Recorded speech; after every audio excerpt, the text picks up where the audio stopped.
Dakbayan sa Sugbo, migahin og 35 milyones ka pesos alang sa pagbangon sa mga nabiktima sa sunog sa barangay Punta Prinsesa.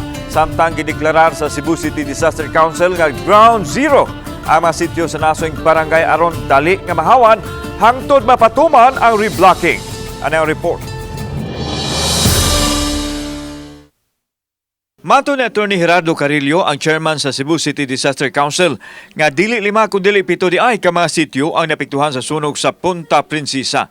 Nasabutan nila uban ang barangay o sa mga departamento sa Cebu City LGU nga ipaubo sa ground zero ang mga sityong apektado.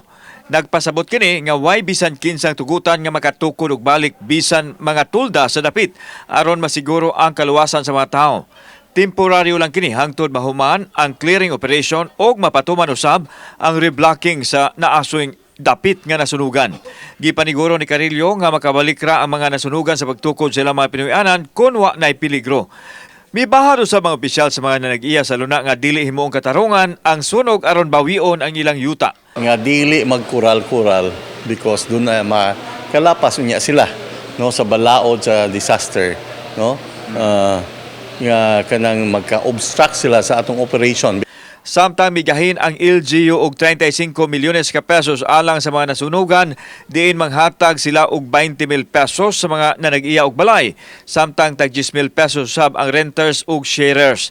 Mideklara na og state of calamity ang barangay Punta Prinsesa nga giuyonan usab sa City Disaster Council o giduso ngadto sa konseho alang sa pagdeklara sa state of calamity. Ang barangay kagabi ni deklarar no, they had an emergency meeting declaring no state of calamity sa barangay Punta Prinsesa. Hilabi na sa 7 ka sitio nga diin na hilambigit ang mga sunog.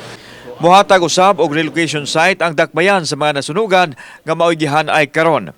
Kauban si Cleofer Lumayag, ako si Alan Domingo. Balitag, Bisdak.